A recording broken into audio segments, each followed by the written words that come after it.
There it is. Hello and welcome to the Landscape Photography episode 23 Landscape Photography Show Monochrome event. And we had a few Google gremlins. Thank you for hanging in there. And you're going to see all of us in black and white tonight, which is going to be very fun. I am Cara Riley, a co-curator on the Landscape Photography theme page with all of our panel members, and also a small business consultant and founder of the Photo Tour Global Directory website where consumers connect with photographers around the world. And so tonight we have a wonderful guest who is going to be sharing monochrome information, tips and tricks from Neuchâtel, Switzerland. We're going to have Charles Lupica, who everybody knows, and we're just really excited about that. And so we'll get started here. I'm going to turn this over to Margaret, and she'll be sharing some information, more information. Hi, everyone. I'm Margaret Tompkins. It's really great to have you here this evening. I think this is going to be one of my favorite shows that we've done. We have a wonderful guest for you this evening, and we're going to be learning a lot about monochrome photography and how to do black and white. So we're just really thrilled with what we have for you this evening. I'm a retired and an amateur photographer living in Kansas City, Missouri, and we are just delighted with our show for you tonight. And we're starting with our show starters this evening, and Kevin is going to get us started with those. So Kevin Rowe. All right, great.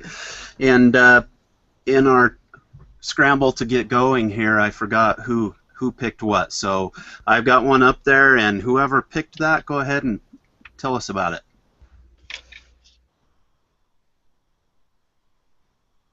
Anyone? This is Thomas Wellborn. Who picked Thomas Wellborn? Oh, here we go. Let me get, we had Margaret up on the blue box here, so I'm trying to get, there we go. Thomas Wellborn is a photographer from Oklahoma, and this had the feel of the, what we had gone through with the HDR and the long exposure, and the water is just so smooth, and you can feel those clouds moving, and Thomas is somebody you want to look at and follow. He just does some amazing work. So great to start with that. Thank you, Kevin. Okay, and this is the one that I chose, and this is Christian Rogers. And this is kind of an iconic shot. We're by Jackson Hole, Wyoming. And the Tetons in the background, and he did a great job of converting this to black and white, and I love the sun beams coming out, and that really is accentuated by the black and white, I believe. So great job, Christian. And that one's mine, Kun Hans. And I gotta say, it was so difficult to choose this one. There were so many outstanding photos entered to the event, but I really liked this one. I like the misty look of the landscape, the layers of depth that are there, and you know, his exposure is spot on. So very well done. Great, thanks. Oh, and something happened there, so let me move to this one. This is Margaret. This is the one I selected. This is a photograph by Steve Holderfield, and it's an iconic image of Half Dome there in Yosemite. And to me, this one I feel the cold in this, and it just draws me in, makes me want to go pack my bag and head for Yosemite. So just a gorgeous, wonderful, well-done photograph of Yosemite. I absolutely love this one. And Jim was right. It was so difficult to select these. I think we had over 500 entries. Great. Beautiful. And Charles.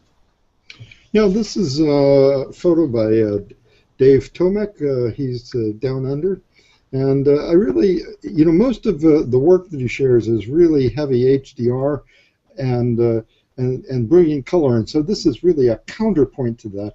And I just love the lines of this tree. It's just so gnarly, and it's like I could just reach right out and feel the texture of the bark, and sense the wind blowing through my hair. So it's really a very impressionant photo to me.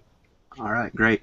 And Tom, I have your share, but somehow it got switched there when we were doing stuff. So why don't I go ahead and find that, and right before I talk again, I'll show that and let you quickly tell us about that one. Okay, Tom? Okay, that's fine. And then, so from here, let's just get right into the show, and we'll start with Jim Warthman, and take it away, Jim. Okay, thanks, Kevin. So I'm an amateur enthusiast photographer based in Phoenix, Arizona. Do mostly landscapes and assist as a curator in the landscape photography theme. I love monochrome, especially printmaking. And my monochrome work goes back to high school, where I was, first into some serious photography and shooting black and white 35mm medium format, and processing the film and making prints in a wet darkroom. So my monochrome days go way back. Fast forward to when I got my first DSLR around 2000, and doing digital monochrome was a revelation. Like most everyone else at that time, I was using Photoshop and a variety of techniques to convert the color captures into monochrome. Over the years, I've tried a number of different plugins. For the past couple years or so, I've really settled on Nik Silver Effects Pro for doing my conversions. Not sure it does anything that Photoshop can't do, but it gives you amazing controls that you can do quickly. So I really, that's just a little bit about workflow. But now I want to talk just at a really high level about what is this monochrome thing about anyway? What makes it different? Some people love making and looking at monochrome images, others not so much. Some people just would rather not even look at monochromes. Three specific things I want to touch on here tonight. Not every photo that's color will work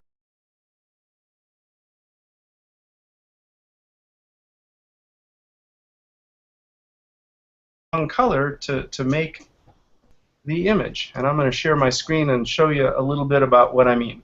So here's an example where it's kind of an okay composition, but the color really makes it pop. And if you convert it to monochrome, well, not so much. I mean, it's not bad, but it doesn't pop like the other one. Another good example, fireworks in color. Those can be kind of engaging, but then again, you convert it to monochrome, and it's okay, but it just doesn't have the pop that the color one did. Here's something near and dear to Kevin's heart, Delicate Arch in Utah. And again, the color version just sort of jumps out. The color is an important part of the photo. And you convert it to monochrome, and it really does lose something, I think. Last example, fall colors. So here's just a kind of an abstract, but the colors are real important to making an image that works. And when you look at it in monochrome, again, it loses something. So just because there's a photo that looks really nice in color doesn't mean it's going to hold up in monochrome. So monochrome can really be more challenging to do well than color. Without the color, you rely on a compelling composition or forms or textures or contrast to captivate the viewer. And so now I'm going to show you a few that I think work pretty well in monochrome. Not to say that they wouldn't work well in color, but the monochromes have a lot of interesting forms and texture that I think can hold attention.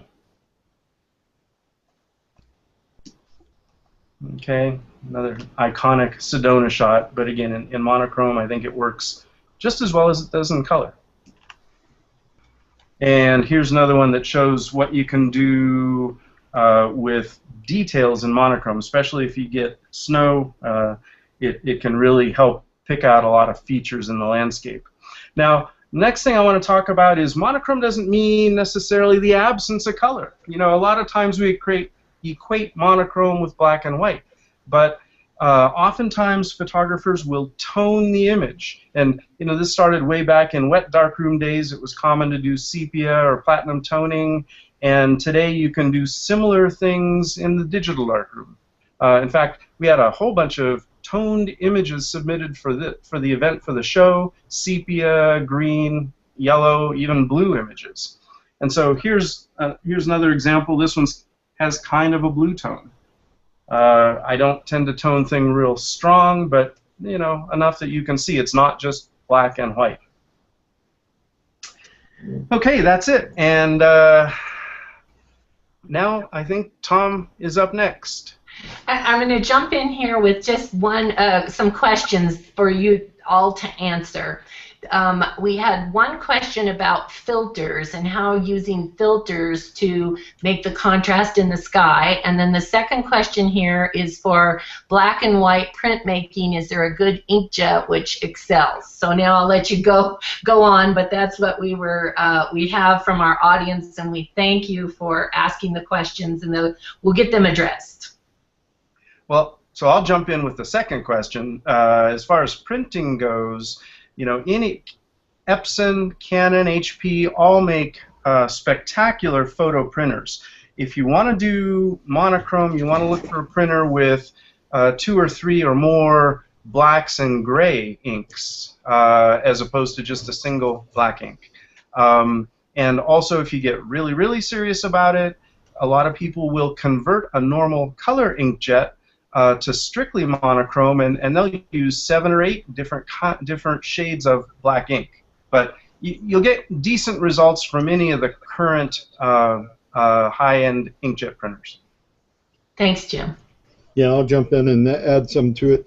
My preference for if I was going to do printing myself, I would buy a Canon Pro 1.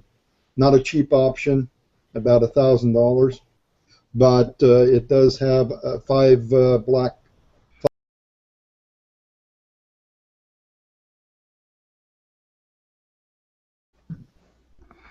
Hi, we're back, and there are so many apologies for the Google gremlins this evening.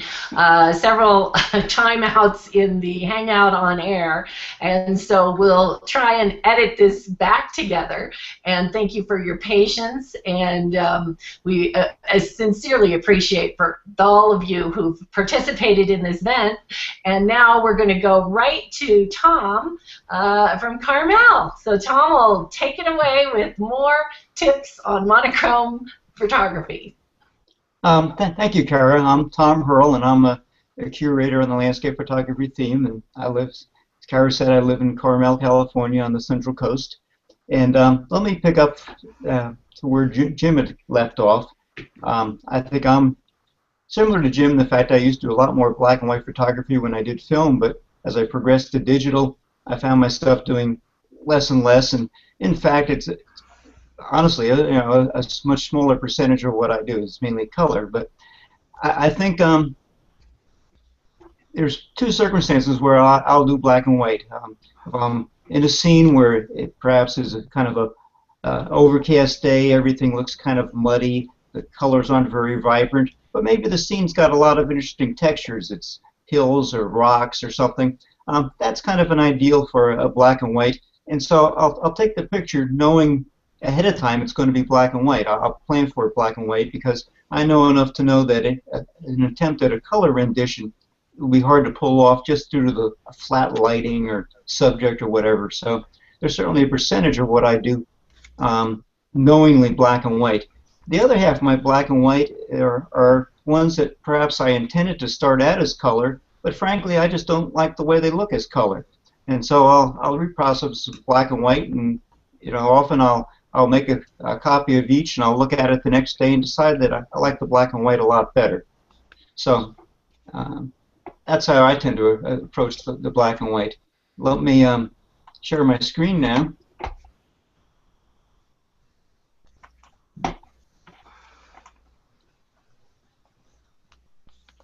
I'm going to show some images tonight that are black and white, but they're done using HDR. Now, we often think of high dynamic range processing as very bright colors, sometimes too bright colors, too much saturation, and not that many people focus on using high dynamic range for black and white, but ultimately you have the same dynamic range issues. You're going to be a very bright area, a very dark area, and you can certainly well apply high dynamic range processing to a black and white photo. And if you look at your packages, whether it's Photomatics or the NIC HDR program, you certainly have options to process as a black and white photo. So I'll show you some examples here, and you can get an idea. The first one happens to be Mesquite Flats in Death Valley, and this was one of those shots I tried to do as a color, and it was okay in color, but then I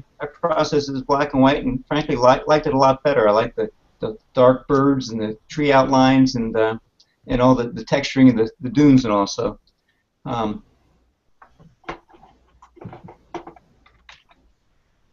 next shot here is from the Devil's Golf Course in Death Valley, and again, here the clouds are great in black and white, and also the textures of the rocks in the foregrounds. The golf course portion is also came across very well, I thought, in black and white, much better than color. Third one again is from Death Valley. This is Zabriskie Point, and again the hills have such interesting contours and texture to them. Fourth one is from Artist Palette Drive. And again, I like the dark road snaking through the lighter surroundings here. Moving on to Yosemite, here's a kind of a standard view from Valley View of Yosemite, and again, it was done in black and white. Certainly, there's been a lot of great black and white photos done in Yosemite Valley. Here's El Capitan in Yosemite. I have a sweet spot for Yosemite, as I know Margaret does, and it certainly looks good in black and white with the all the granite and the darker sky. It's a great place to shoot black and white. And then finally, this is Yosemite Valley looking down from Glacier Point. Again, an example of what you can do. So that wraps up what I was going to show tonight. Thank you. Beautiful, Tom. All right, Yeah. great. Okay, I'll jump in here, and just real quick, I didn't have Tom's show starter up at the beginning of the show, so let me just show that real quick. And there it is, Tom. Okay, well, this is from Janet Westman, and as I said earlier, like Margaret, I like things from Yosemite Valley. This happens to be El Capitan from the other direction of the shot I showed, and I really like the detail, like the tree in the foreground and the river. So this shot appealed to me. All right, great. Thanks, Tom. Thank you. Okay, so I'm Kevin Rowe, and I'm one of the curators in the landscape photography theme, and I'm a mortgage loan officer during the day, and my passion is photography, and I really enjoy getting my photography gear on my back and heading up into the mountains and doing a lot of hiking and taking pictures that way. And so let me go ahead and share my screen. I'm kind of the new guy to black and white. I haven't ever liked it that much, or not that I didn't like looking at it, but I haven't liked it in my own photos. Recently, actually it was just after I got the NIC software plugins and I started using Color Effects Pro that I actually started enjoying it a little bit. And let me just share a couple of the ways that I do it. So if you've got Lightroom, I find this to be a really quick tip, and what I do is I go through and I look at pictures that I already like. I like this picture in color, and I don't know if I'd like it in black and white, but on Lightroom you have these presets. So if you go into your presets, and then you've got this thumbnail here, and that might be a little small on the screen, but hopefully you can see that. But if you just hover your mouse over these presets, you can kind of get an idea of what it's going to look like in black and white. So, on this one, I said, yeah, I think that would look pretty good. So I took it into Silver Effects Pro and came up with that. And then the same thing with this one. I really enjoy the black and white with buildings. I think the lines and things make it look really nice. So I took that one into Silver Effects Pro, and I like that better than the color version. Same with this one. Just did that same method, and the lines in it, I thought, well, that might look really good as black and white, and I took it to there, and I actually like this one as black and white better than the color. Mm-hmm. Yeah. Now, there are a few that I've taken photos of, and I just can't get it to a point where I really like it. I'm like, I just didn't like this, so I thought, why not try it as black and white? So I put it into black and white, and I thought it's a pretty interesting shot now. And so that's what I've done. I've just kind of went in and played around with it a little bit, and hopefully hopefully I can continue to learn, and I'm hoping to learn something from Charles here, and that's the end of mine. So Margaret, we'll go back to you. Thanks, Kevin. We all, I think, are hoping to learn from Charles Lupica here tonight. He certainly is one of the foremost black and white photographers on Google+. I could sit here all night and really say great things about Charles, and I think all of us could. I first met Charles, I was new to Google+, and he was one of these kind, mentor kind of people, and I started curating Sacred Sunday, and to this day that has been one of the most pleasant, enjoyable experiences that I've ever had on Google+. So I thank you for that, Charles. It was a wonderful time, a wonderful experience, and I learned more from you on Google+ than I have from anybody. So he's a mentor and friend, and an expert in black and white photography. So if there's anyone on this planet who is not following Charles Lupica, they need to be doing it. So definitely make sure that you do that. If you get a chance to pick his brain, certainly do so. There's a lot of wonderful talent there, and I'm so glad that he came with us tonight, or really, what is it, in the middle of the night? Where Charles is at, so he's given up his rest to come and join us tonight. So I'm so grateful that you're here, Charles. It means so much to me and to all of us. So please, hope everyone will enjoy this, and welcome Charles Lupica. So Charles, the floor is all yours. Wow, that's a lot to live up to. Thank you. It's all true. Well, I guess I listen to other people talk about black and white, and I suppose I see it differently. People tend to enjoy black and white and mix it with their color, or they're evangelists. They eat and drink and sleep. They dream in black and white, and so, I hear people saying, well, I look at my pictures and think about whether, they're better in color or better in black and white. I look at my pictures and say, that's not going to work. And I don't even really think about the colored pictures anymore. It's sort of like, well, why would I want to have that in color? But anyway, for my own history, I started out photography a long time ago, and I've been married over 30 years, and for most of that time my wife always took all of the color pictures and I always took black and white. So it was kind of like this division. She'd take all these wonderful color images, and I'd take nothing but black and white, and that continued that way until 2007. I was still shooting film in 2007. But we went to Portugal, and it cost me about $50 a roll to shoot black and white. And that was a turning point for me because I got to looking at it and I said, you know, every time I snapped the shutter, it cost me $1.50. And it just didn't make sense anymore to continue to shoot black and white and to shoot a film camera. So I bought a digital camera. But the downside of the digital camera was people that really are deeply rooted in black and white. When they put a black and white film in their camera is black and white. When you pick up a digital camera, it's color. It's always color.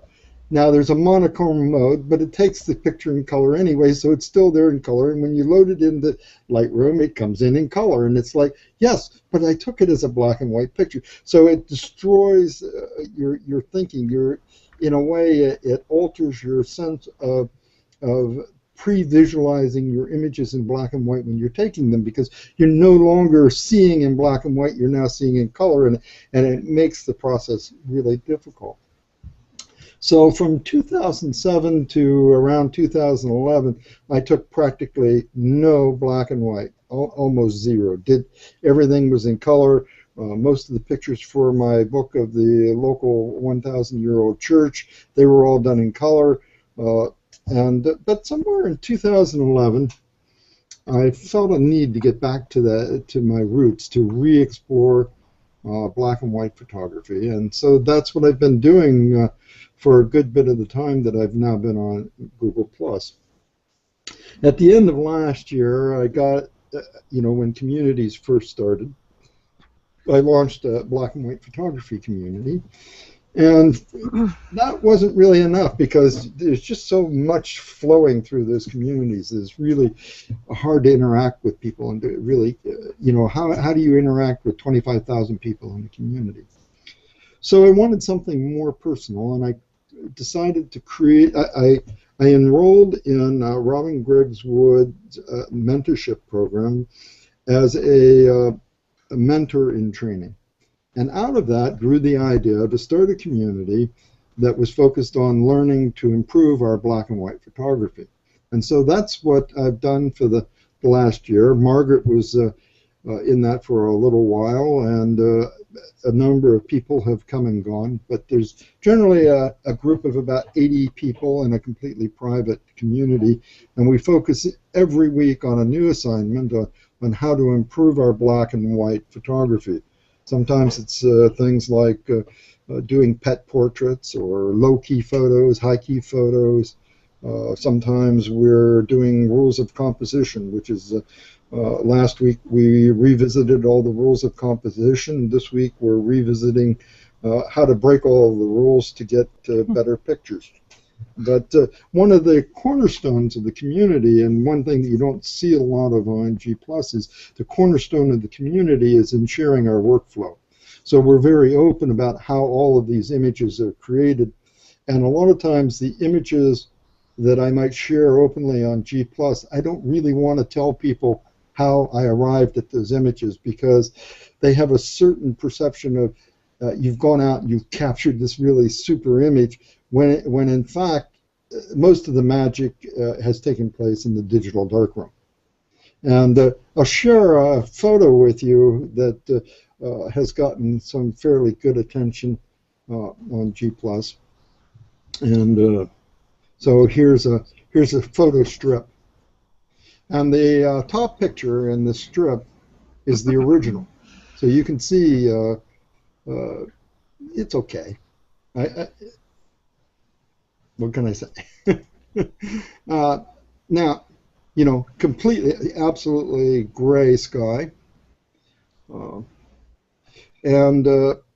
So what I've done here is a few weeks ago, a month or so ago, I was went out to the glacier to take some pictures of the glacier, one of the big glaciers here in Switzerland. And while I was there, I took some long exposure photographs of the sky.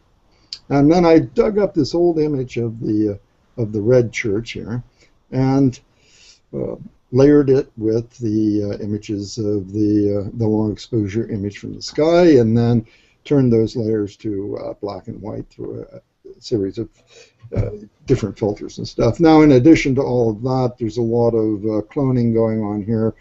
There's a group of children here that I've removed, a fire hydrant over here that's been removed, a set of trash cans over here that have been removed.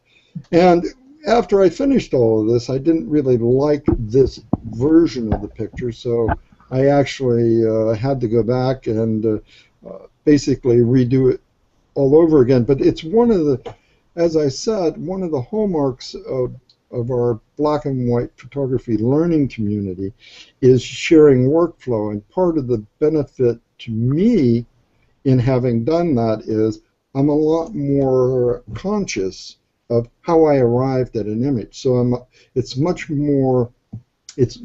easier to go back and redo the process. So I've seen many people say, well, I love this image that I've created and it was all this work, but I can never recreate it again. And you know, that's really kind of sad in a way, that you can't recreate the image. So I'm becoming much more aware of my overall workflow because I tell people all the time that this is what I've done. Now for this particular image, and let me see if I can actually find, looking in my collections, I have a much bigger image of this, so I actually have, let's try this one. So there's this, and then there's a similar one. Let's see, I should be able to actually do a compare here. The Lightroom's taking its time. Let's see. Well, I don't see the compare button. I'm not sure. I don't have my secondary window. Anyway, there's two different skies here. There's this one, and a different set of clouds, this one, and also a little bit difference in the toning of them. Let's see. Here's the original image, already partially cloned. You can see the trash can's gone, some other things are gone. So this is partially finished because this is the blue version. And you can see it's much more stunning now that that gray sky is gone. So you can't always count that the gray sky is going to be a problem. Sometimes it's your best friend. So for my workflow, let me see. I want to stop screen sharing, so I'll come back to you. My basic workflow is similar to what I've heard from other people. I frequently will look at some of the Lightroom presets. I don't usually use them, but I will look at them to get an idea of what a picture might look like turned to black and white. From there, I usually my process is usually to open the picture in Photoshop, because with Photoshop I can then do multiple layers of the NIC filters rather than opening and saving that you have to do if you do it directly from Lightroom. So I open it in Photoshop, and then I'll take the picture and I'll run it through Color Effects Pro 4. And quite frequently what I'll do there is I'll add tonal contrast. So I'll play with the sliders to get the best tonal contrast. I frequently will add to that a white neutralizer, and sometimes if I think the picture has some color cast, I'll add a third filter to filter out that color cast. Sometimes they conflict, so you have to play with them to find really the best solution. Once I'm happy, to get it again within Color Effects Pro 4, there's a black and white filter. So I'll quite frequently add the black and white filter while I'm working on it to get a sense of what the other filters are going to do to it when I get it into black and white. I'll turn the black and white filter off and then save the image, go back into Photoshop, and then load the image in Photoshop, load it back into Silver Effects Pro, and then start working on the various, looking at the different presets to see which ones I like.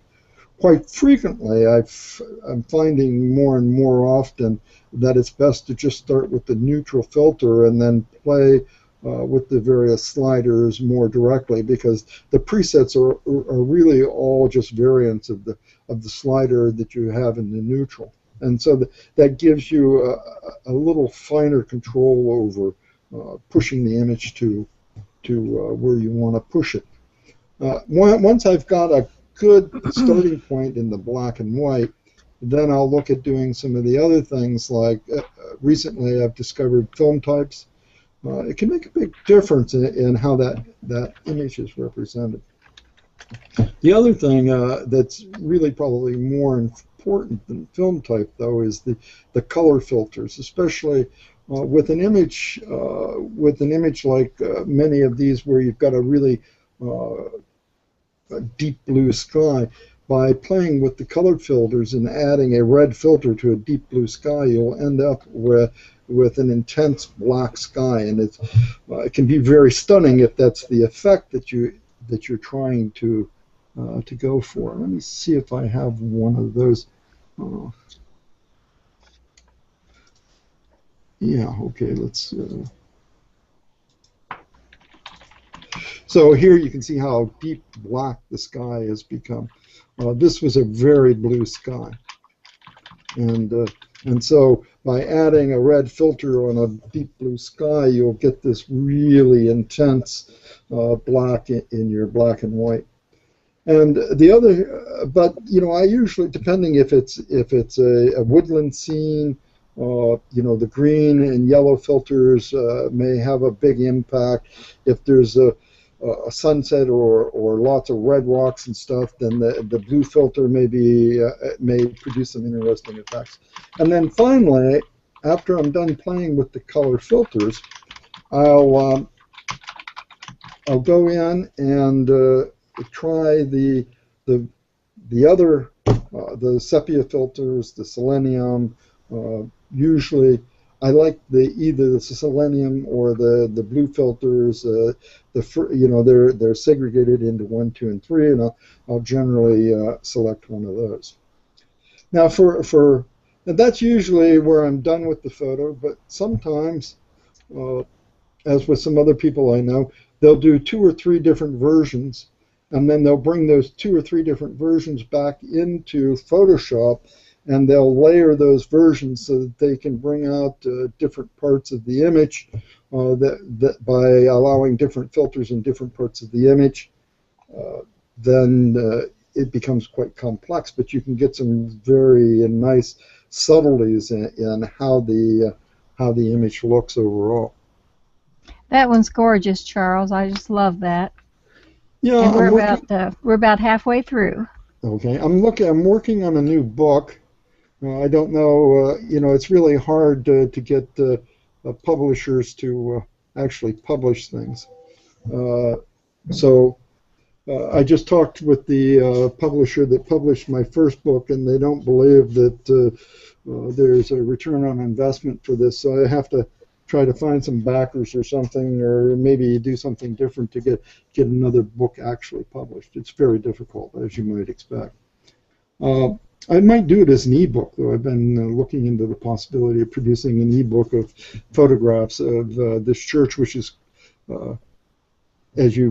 locally it's called the Red Church. You might recall the picture, the bright picture of the church, the bright red. Where is it? Yes, it's called the Église Rouge. So, for French speakers, it's actually Notre Dame de l'Assomption. But some other things to talk about. One of the things, that here back into screen share again. Maybe I should stay in screen share. Here is one of the images from a recent assignment within our black and white photography learning community, which is called 52 Shades of Gray. And there's a 52 Shades of Gray page where people can express an interest in joining the community. We'll be starting a 2014 version here, probably mid-December, to start getting people up to speed on how things work, the logistics, that sort of thing. But here is an assignment where we did high key, low key, and normal. And one of the interesting things here is the histogram function from within Silver Effects Pro. As you can see the little histogram in the top left corner. What this histogram tells you is the distribution of your tones within the image. And so for the high key image, you can see that the tones are in the high end of the histogram. The normal distribution puts the tones around the mid gray. And the low key image, this one could probably be even lower than that. The low key image, your main tones are below mid gray. But one of the interesting things here for black and white photographers is to recognize that what's going on here is this is a digital application of Ansel Adams' zone system.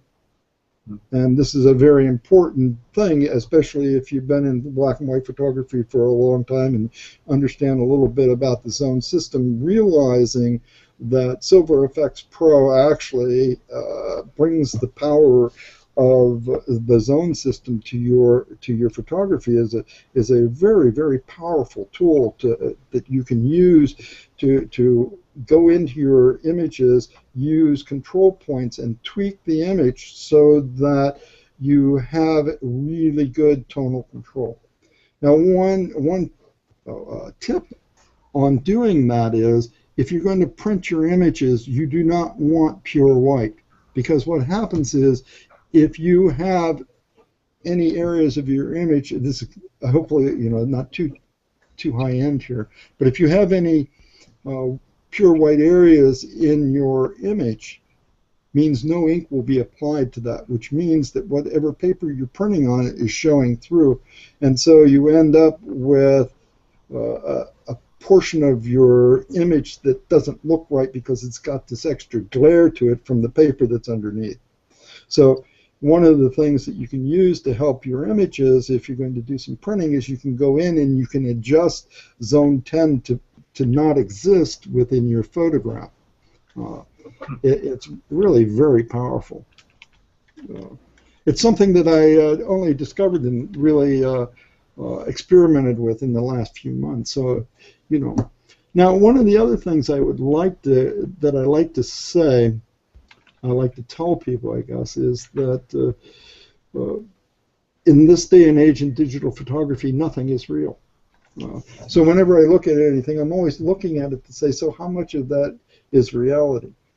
And, we come back to the idea of looking at an image in color or looking at it in black and white. And when, to me, maybe black and white was a reaction to all of the super saturated images that I see everywhere, and that kind of bothers me because I begin to think, if I can't say it in black and white, then I can't really say it, because then color is the only thing that becomes important, and I don't want color to be the message. I want the shape, the form.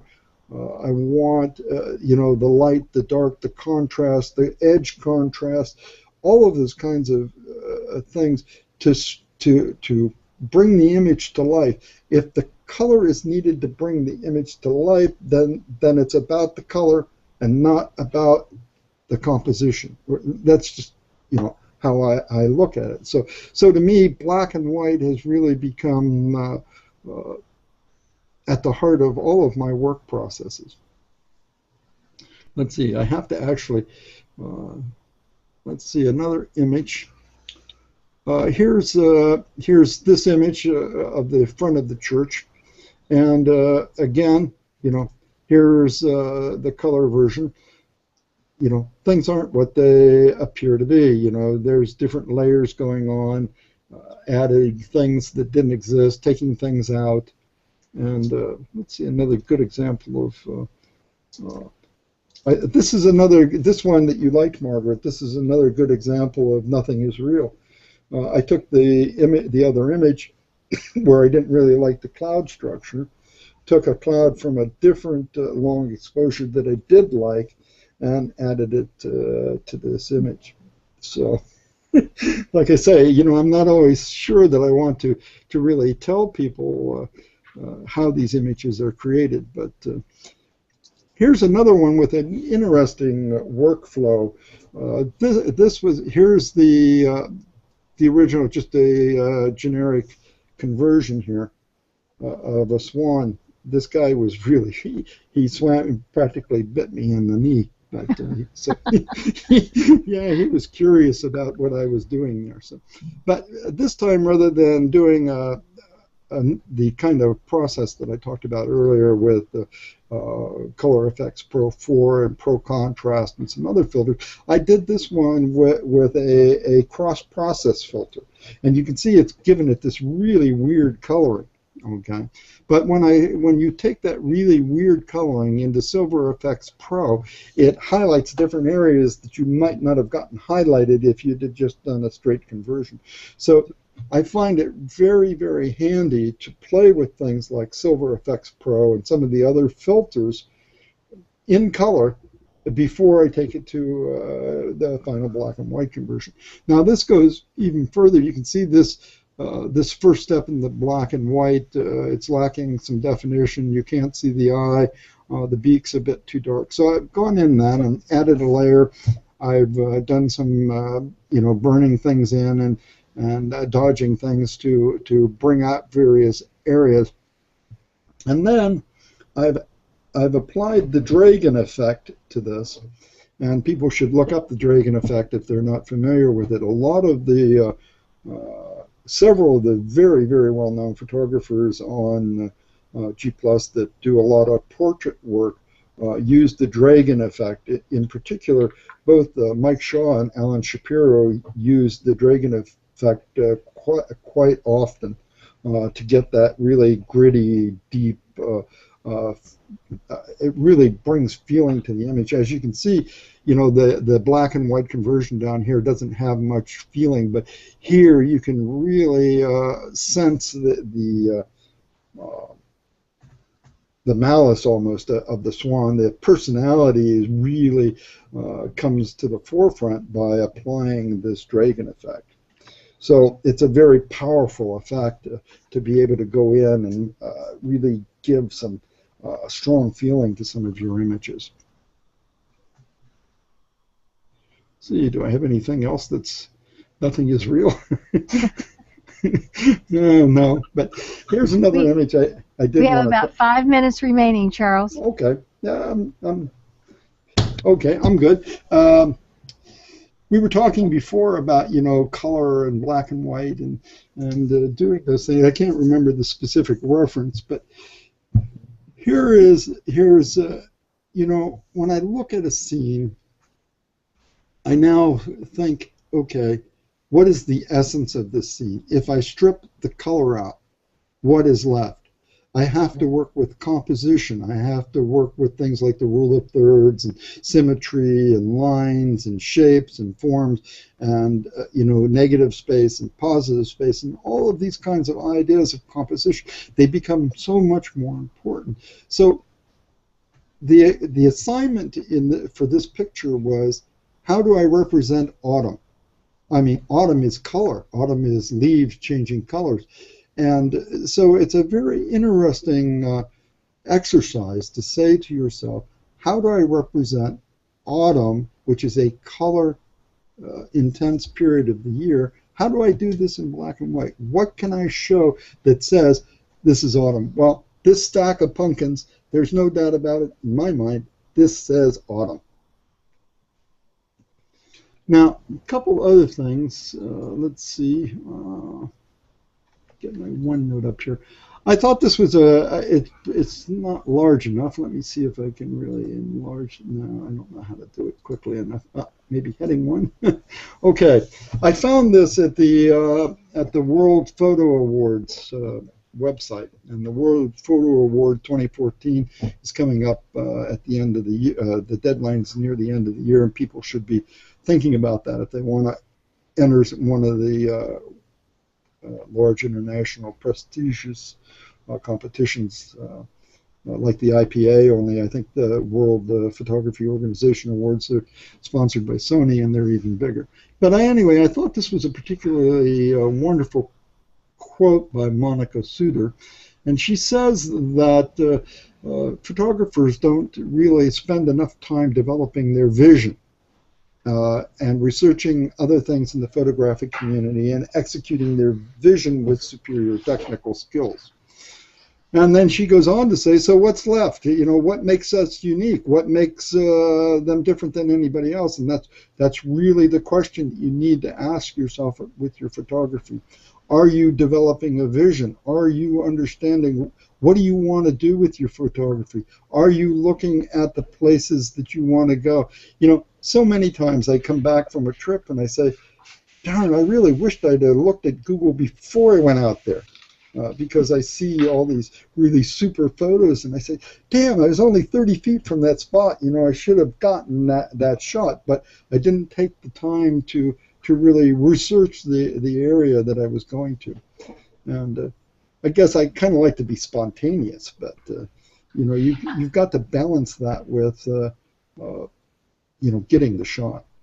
Now, just Charles, a couple. We have one other question here, and from Rashawn, and it is my understanding when digital cameras convert color photos to black and white, there is more versatility in altering the black and white image color balance in Photoshop. Is that correct? So that's a question there. Well, you know, that's my opinion, yes. I shoot everything in RAW and then do the conversions. If you're doing an in-camera conversion, if you're allowing the camera to do the conversion, then it's an engineer someplace at a camera who works for a camera manufacturer where the engineering and marketing department is deciding what that image should look like after it's been processed. So yeah, you can get some really nice processing in camera, but it's never going to be what you could have done yourself if you understand the tools. So I think that answers that. Thank you, Charles. Yeah. Okay, I know I'm just about out of time, so I would like to, one last thing, I would like to remind people to have a look at Joel Chintelar's page. If they haven't circled Joel, they're missing a treat. Joel is an architectural photographer, probably one of the best known architectural photographers here on Google+. And Joel has a free a video that he did for our black and white photography community that he shared globally with Google+.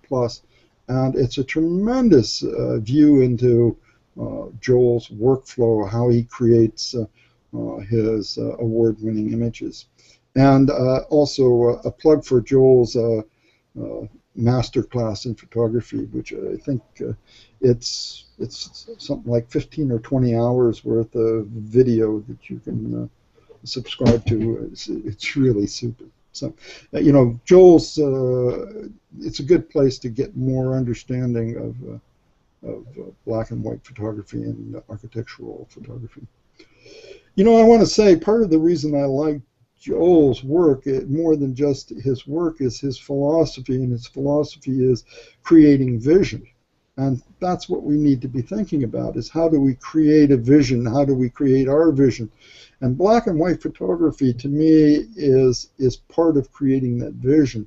And the reason it's part of creating the vision is because when you take a color picture, it's a color picture. And you could, if it's a decent picture, you might be able to share it as is. But in a black and white image, once you strip the color away, you've already moved one step away from reality. And it's in moving away from reality that you start to create your own vision. So, and I'll leave it there, unless somebody wants some other question. I think we're done with the questions, Charles. Thank you very much. And so now we come to a part of the show where we have our photographers to watch. So Jim Warthman, we'll go right to you, and we'll see some of the great shots of photographers we're all liking you to circle. Sounds good. And I'd first like to thank Charles very much. Great presentation. Awesome. Learned a lot, actually. Amazing, Charles. Yeah. Thank you. So let me share my screen, and my recommended photographer is Robert Becker. He's based in eastern Pennsylvania, does quite a wide variety of work, color and monochrome, does a lot of landscapes from the northeast U.S. and other areas. You'll see some macro work also in his stream. But very nice work. I encourage you to go take a look and circle them if you like what you see. And next, Charles, we go to your recommendation. Peter has quite a large variety of black and white landscape photos. Just a wonderful stream. When I was looking for somebody to recommend being the monochrome landscape show, I wanted to find somebody who had a lot of monochrome landscape images in their stream, and Peter has some beautiful, beautiful images. It doesn't hurt that this image of Crater Lake was one of the first images of his that I saw when looking at a stream, because we're seriously looking to move to Bend, Oregon, which is only about 50 miles away from Crater Lake. All right. Maybe 80 miles, but it's next door. So. And there's your second one from Peter. So maybe next year I'll have some Crater Lake pictures of my own. Well, how great to have you in the United States. That would be awesome. Well, it'd be a lot easier to do Hangouts. Well, it would. Okay. And you could probably do some workshops that we could come and attend. Yeah, I've been already looking at the competition in the Bend area, and it's a magnificent area of Central Oregon, because you've got several of the beautiful Pacific Northwest volcanoes are close by. You've got Crater Lake. You've got that famous waterfall that nobody can pronounce the name of down along the Columbia River Gorge. I see pictures of it all the time. Just Great. a beautiful, beautiful area. So Keep us posted on that. yeah. Okay, let's see. Cara. Okay, this photograph is Marcus Landman, and he is in Cologne, Germany, and he really has an amazing touch with getting the black and whites and also his color photography, but he really represents his area in Cologne really amazing. So. And then just the different perspectives of the cathedral here, with the great variation, the great contrast of the light. And so Marcus Landsman, and he will be in the circle, so you'll all be able to circle him and follow his work in Cologne, Germany. Great. I love those twinkling lights. Yes. All right, thank you. And Margaret. This was also Marcus. No, this is Here. No, it's Steve. Steve Holderfield is up. Yeah, here's Steve Holderfield. He's the one that I had recommended, or the show starter. Steve, I think, only has like 48 people following him. Now, he's quite an accomplished photographer, but he's new to Google+. So get in on the ground floor and circle him. He tells a story of when he was, taking this photograph. There were like 25 other people lined up taking the same shot. I would love to know if those other 25 people came away with anything near as good as this. But it's just a gorgeous capture. A beautiful black and white photograph there. Should of be a half Christmas tone. card. It's so pretty. Wouldn't it be a fantastic Christmas card? It's just gorgeous. But he does wonderful work. And he's a real estate person from Northern California. But great photographer. Thanks, Margaret. And let's see, next to Tom. Yes, I picked R.J. Wilner as a photographer to look at. I've chosen two of his monochrome shots here. The first one is clouds, but he also does a lot of great work in color as well. Now, what makes RJ interesting, if you look at his profile shot, you can see he's just a wee lad, so he's certainly got a lot of talent at a young age. I'd like to suggest that perhaps that's not a recent picture, but anyway, I certainly enjoy his work. And here's the second one from the Missouri Mines Historical Site.